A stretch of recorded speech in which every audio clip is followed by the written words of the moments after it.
Everyone already knows Breaking Bad is elite. It is the #1 TV show of all time, according to IMDb. But I want to talk about some shows that might actually be better than Breaking Bad in some ways. Breaking Bad isn't untouchable. It's certainly not perfect. So I want to show the 6 shows that actually beat it in many ways, and I think you'll be surprised by most of them. Because let's face it, Breaking Bad has some moments that are just awkward, maybe even a little cringe, and silly, goofy in all the wrong ways. Now, it is one of my personal favorites. I love Breaking Bad, and yeah, for me, for the longest time, it probably was my #1. But as you get older, as you watch more shows, you start to realize there's some other stuff out there, really good series that end up beating what many consider to be #1. But I do need to lay the groundwork first. There are some rules when it comes to ranking and judging these shows. I'm not going to put anything out there or recommend something that is incomplete. It still be running. We've all been there before where people thought Game of Thrones was going to be the best show of all time, and then we saw how that ended. So all of these are done, closed, sealed. There's nothing on this list that is still airing, and I'm not going to be giving you the number 2, 3, 4, and 5 top TV shows on IMDb. Things like The Sopranos, The Wire, Better Call Saul, House of Cards, Game of Thrones. We're not going to go there. We're not going to talk about those. Those are the obvious choices.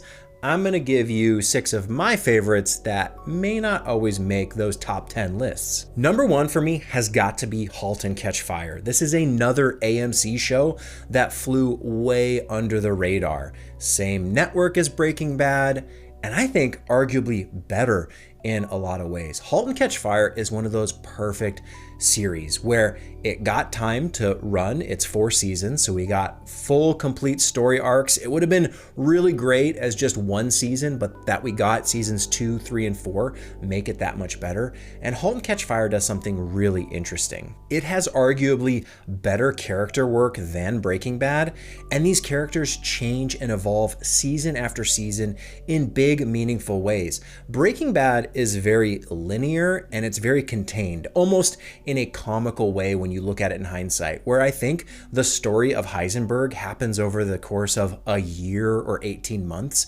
It's really not that long for these characters to change and grow in the ways that they do.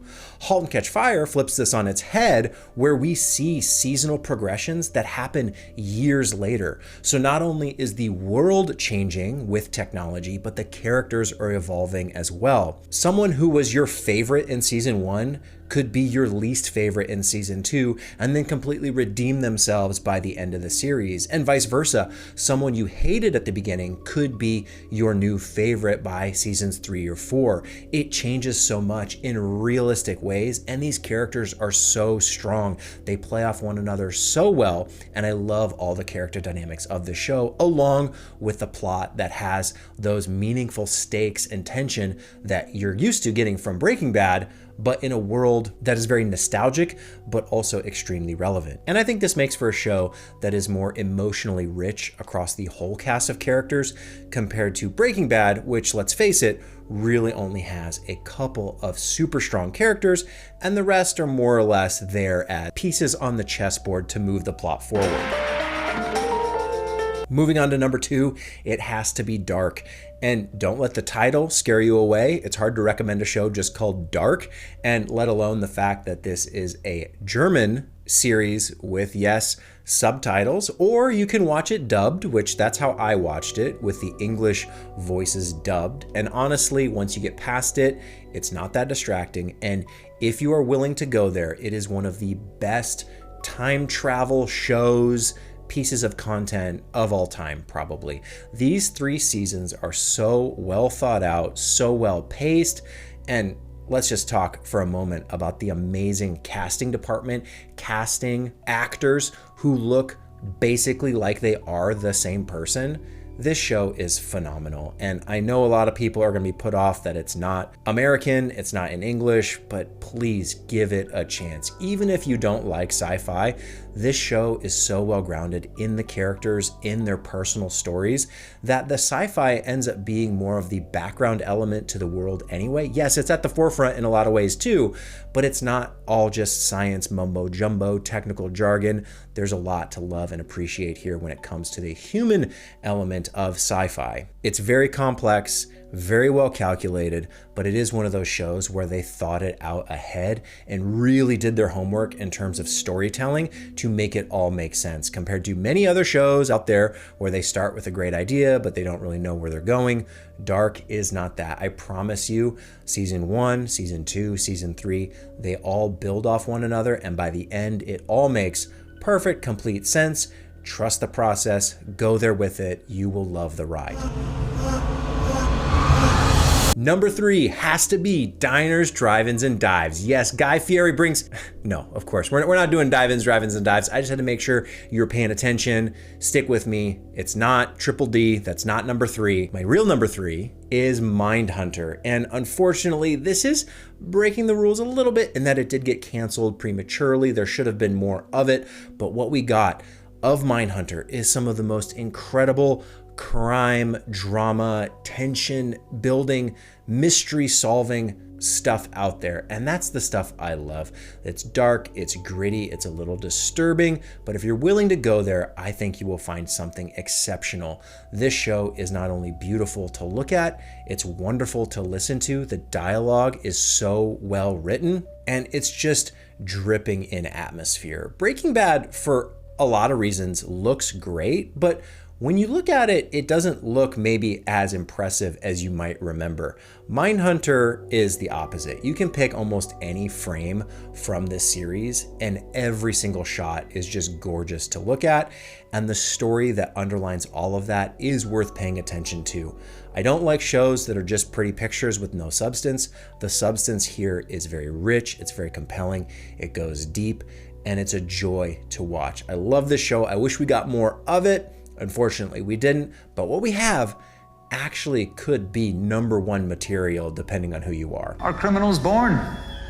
Or are they formed? Number 4 is The Newsroom, which this is probably a hot take for some of you.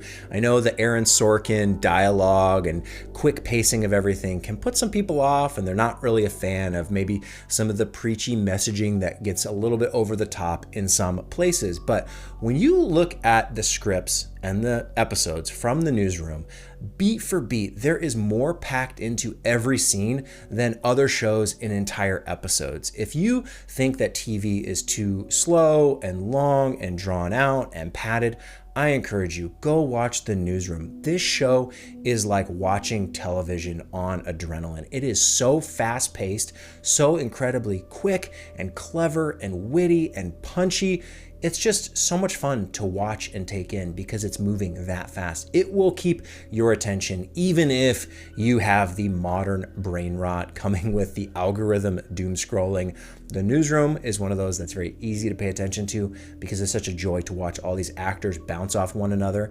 And when you look at it, the stakes are actually there. I love shows that build tension, and that could be kind of hard to do in a boring newsroom, but this is the complete opposite. They sell this story so well, and you buy into all the beats, all the drama, and it's just so much fun. I think for a lot of people, it might not be quite the flavor they're looking for, but for me, I still think very fondly of The Newsroom because it's just so much fun for this era of news and politics. Another one of those that's bending the rules a little bit, but I think still staying true to it, is the entire Flanagan horror universe. Now, this isn't just one show, of course, but the Flanagan series are so strong and so good if you're looking for properly done horror, which for the most part is kind of hard to find. Yes, you can find gore and jump scares and creepy weird stuff across all the streaming platforms,